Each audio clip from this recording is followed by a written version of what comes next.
Hello dear students, हम solve कर रहे थे एमएचटी सीईटी 2024 का क्वेश्चन पेपर, जिसका ये तीसरा एपिसोड है। पहले दो पार्ट में हमने कुछ प्रॉब्लम सॉल्व किए थे। क्वेश्चन पेपर आप लोगों के सामने है। हम यहाँ इस क्वेश्चन तक आ चुके थे और हमने ये जो थर्मोडायनामिक्स के ऊपर प्रॉब्लम है, real gas within a closed chamber at 27 degree Celsius undergoes the cyclic process as shown in figure. The gas obeys P into V cube is equals to RT equation for the path A and A to B. The net work done in the complete cycle, assuming R is equals to 8 joule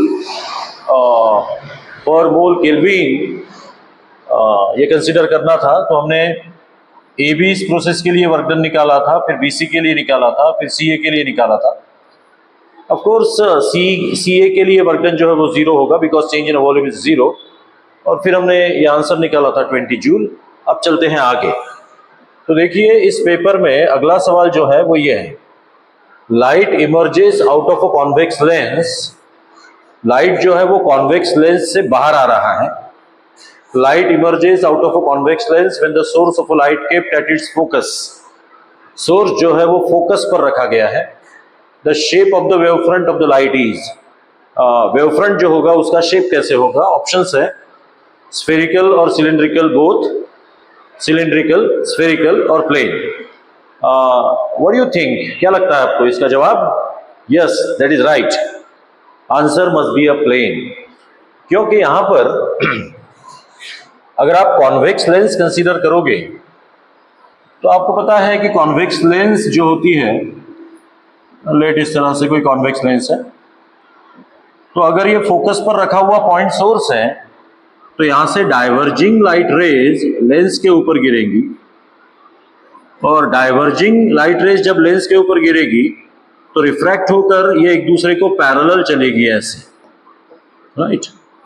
अब ये source जो है यहां से ये conical निकलकर circular incident होंगी उस लेंस पर, और फिर बाहर निकलकर ये बीम ऑफ द लाइट जो है वो भी सर्क्यूलर होगा, सिलिंड्रिकल होगा। लेकिन इसका ये वेव फ्रंट अगर आप देखोगे उस सिलेंडर का क्रॉस सेक्शन, तो डेफिनेटली वो जो है वो प्लेन ही होगा। तो इसीलिए इस सवाल का करेक्ट आंसर है प्लेन। तो लाइट जब बाहर निकलेगा, फोकस पर रखा हुआ सोर्स है, कॉन्वेक्स लेंस से लाइट जब बाहर निकलेगा तो उसका वेव फ्रंट जो है वो प्लेन होगा। तो इसके लिए आपको आंसर चूज करना पड़ेगा डी। तो यहां पर हमारे पास जो नेक्स्ट क्वेश्चन है उस पेपर का वो ये है कि figure shows a part of an electric circuit. इस फिगर में इलेक्ट्रिक सर्किट का एक पार्ट शो किया गया है और अलग अलग पॉइंट पर जो पोटेंशियल्स है वो बताए गए हैं। जैसे यहाँ पर पोटेंशियल कुछ ए बताया गया है, सॉरी अलग अलग पार्ट में अलग अलग पोटेंशियल्स हैं, और ये बताया गया है ए, बी और सी। ये जो पोटेंशियल है, मतलब ए पोटेंशियल जो है वो 30 वोल्ट है, बी पोटेंशियल जो है वो 12 वोल्ट है, और सी पोटेंशियल जो है वो 2 वोल्ट है। और current through a 20 ohm resistor will be, 20 ohm resistor में से जो करंट फ्लो होगा उसे हमें फाइंड आउट करना है।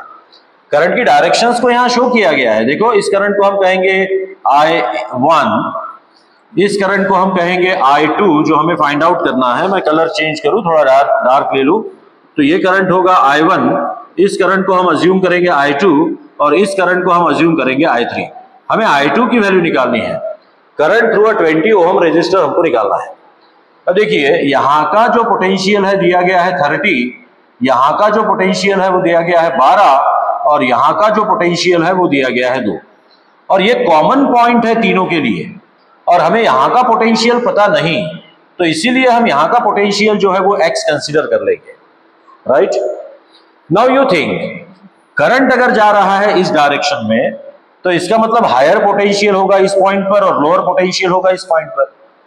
तो हायर पोटेंशियल कितना होगा? तो हायर पोटेंशियल डेफिनेटली होगा 30 वोल्ट। तो इसीलिए पोटेंशियल डिफरेंस कितना होगा?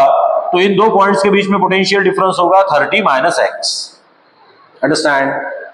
अब यहां करंट अगर इस डायरेक्शन में है, तो करंट अगर इस डायरेक्शन में है तो इसका मतलब ये हुआ कि यहां पोटेंशियल ज्यादा है और यहां पोटेंशियल कम है। अब ये बी पोटेंशियल जो है वो दिया गया है 12, इसका मतलब इन दो पॉइंट्स के बीच का पोटेंशियल डिफरेंस कितना होगा, तो डेफिनेटली वो होगा x माइनस 12, राइट। इस पर इन दो पॉइंट्स के बीच का पोटेंशियल डिफरेंस कितना होगा, 30 माइनस एक्स। इन दो पॉइंट्स के बीच का पोटेंशियल डिफरेंस कितना होगा, x minus 12।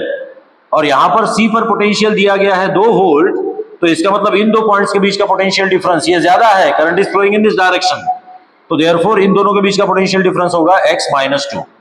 Now according to the Ohm's law के अकॉर्डिंग आप जानते हैं V इज इक्वल्स टू होता है IR, तो इसीलिए I इज इक्वल्स टू होगा V अपॉन R, राइट।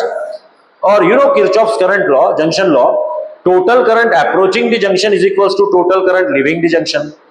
अब इस करंट को अगर हमने I1 कहा, इसको I2 कहा, इसको I3 कहा, तो हमें कहना पड़ेगा I1 is equals to I2 plus I3।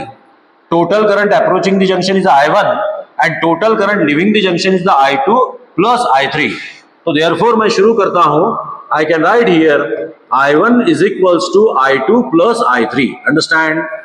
Now you know current I is equals to होगा V upon R, तो I1 के लिए इन दो पॉइंट्स के बीच का पोटेंशियल डिफरेंस कितना है, तो वो है 30 minus x divided by resistance कितना है, तो that must be equals to 10 is equals to I2 की value, I2 is nothing but the once again V upon R, तो V कितना होगा यहां पर, तो V होगा यहां पर x minus 12 divided by resistance दिया गया है 20 और प्लस I3 का जहां तक सवाल है that is again V upon R, तो इन दो पॉइंट्स के बीच का पोटेंशियल डिफरेंस जो है वो है x minus 2 divided bye R की वैल्यू यहां पर दी गई है 30।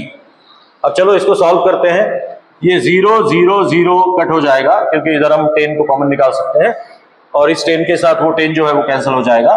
तो यहां पर अब एक बात देखिए, ये आपको मिला 30 minus x is equals to, चलो इसको सॉल्व करते हैं, ये होगा 3 इंटू एक्स माइनस 12 प्लस 2 into x minus 2 divided by 2 into 3 that must be equals to 6।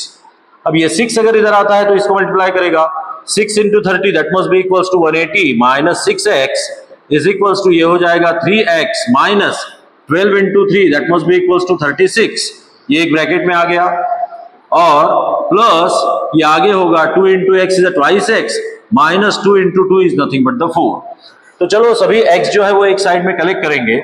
यहां पर देखिए 3x और ये 2x हैं, मतलब ये हो गया है total 3x plus 2x that must be equals to 5x, और ये माइनस 6x अगर मैं उधर लेकर गया तो हो जाएगा प्लस 6x, तो it must be equals to ये हो जाएगा 11x, राइट।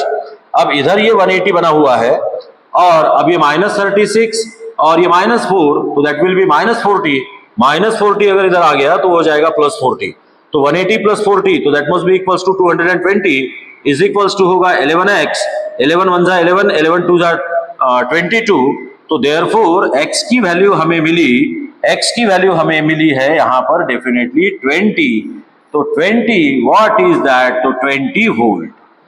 तो अब x की वैल्यू 20 वोल्ट अगर हमने निकाल ली है तो अब हम यहां का पोटेंशियल डिफरेंस कितना होगा ये निकाल सकते हैं, और करंट I2 अगर हमको निकालना है तो we can say that current I2 must be equals to V upon R। V मतलब यहां का पोटेंशियल लेना पड़ेगा आप लोगों को V2, और इस रेजिस्टेंस को लेट से हमने R2 कहा। अब V2 कितना होगा, तो V2 must be equals to x minus 12, तो x की वैल्यू कितनी है 20 माइनस 12 डिवाइडेड बाय R2 की वैल्यू कितनी है, तो वो है 20, अंडरस्टैंड, राइट। R2 की वैल्यू दी है 20, अब 20 minus 12 that must be equals to 8 divided by 20, तो that must be equals to 4 upon 10, और इस सवाल का जवाब जो है वो होगा 0.4, करंट है इसलिए एम्पियर।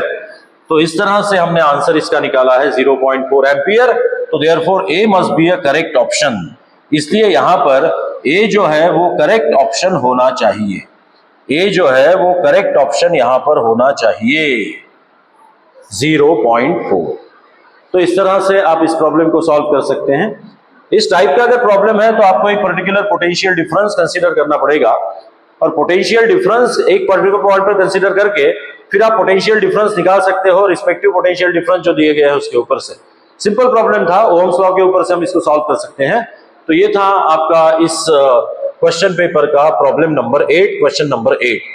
चलो चलते हैं आगे, अगले सवाल की तरफ आगे बढ़ेंगे। और अब देखिए यहाँ पर अगला सवाल है a current of a 200 microampere deflect the coil of a moving coil galvanometer through a 60 degree. मतलब एक करंट है और ये जो करंट है वो करंट कितना दिया गया है हमें 200 माइक्रो एम्पियर, और ये 200 माइक्रो एम्पियर कॉइल को कितना डिफ्लेक्ट करता है, ये डिफ्लेक्शन जो है कॉइल का θ1 वो दिया गया है 60 डिग्री। और उसके बाद current to a cause deflection through a π/10 radian is, मतलब डिफ्लेक्शन π/10 रेडियन। अब π/10 रेडियन मतलब कितना डिग्री होगा, you know pi must be equals to 180 degree, pi radian मतलब 180 डिग्री अपॉन 10, तो that must be equals to 18 degrees. ये जो है ये होगा 18 डिग्रीज। तो आपसे पूछा गया है कि वो करंट कितना होगा जो कॉइल को 18 डिग्री से डिफ्लेक्ट करेगा। Now you know for the galvanometer को आप लोगों को पता होना चाहिए कि I is nothing but the K upon NAB into theta, where I is a current through a galvanometer, K is a torsional constant, N are the number of turns, A is the area of each turn, B is the magnetic field in which that coil is suspended, and theta must be a deflection. तो यहाँ पर एक ही galvanometer है तो K, N और B जो है वो कट हो जाएगा, कैंसिल हो जाएगा रेशियो लेने पर, और हम लिख सकते हैं I1 upon I2 is equals to θ1 upon θ2। Now it implies I1 की वैल्यू हमको दी गई है 200 micro ampere divided by I2 की वैल्यू हमको निकालनी है, θ1 जो है वो है हमारे पास 60 डिग्री और डिवाइडेड बाय θ2 की वैल्यू जो है वो है हमारे पास 18 डिग्री। अब 6 से अगर इसको डिवाइड करोगे तो यहाँ पर आप I2 इज इक्वल्स टू कितना होगा, तो I2 इज इक्वल्स टू होगा 200 into 18 divided by 60, because degree degree cancel. अब ये 0 0 कैंसिल हो गया, 6 1 जा 6, 6 3 जा 18 और 20 इंटू 3, तो that must be equals to 60 ampere.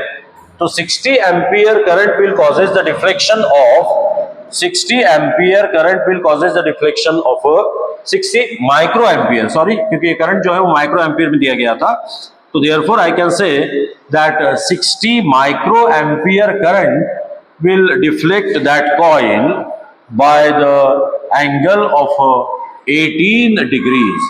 तो इस तरह से इस प्रॉब्लम को आप सॉल्व कर सकते हैं। तो आज के इस पार्ट में हमने ये 3 प्रॉब्लम सॉल्व किए, काफी हो गए, अदरवाइज वीडियो काफी लंबा हो जाएगा, तो छोटे छोटे पार्ट में आपको इसे देखना कन्वीनियंट होगा। मुझे लगता है कि आपको ये वीडियो अच्छा लगा है, तो अगर लगा है तो लाइक करिए और मेरे इस चैनल को सब्सक्राइब। तो जल्दी ही मिलेंगे चौथे पार्ट में, जिसमें हम इस प्रॉब्लम नंबर 9 के बाद जो प्रॉब्लम है 10, 11, 12, 13, 14 वो सब सॉल्व करेंगे। तो thank you and bye bye, see you in a next video.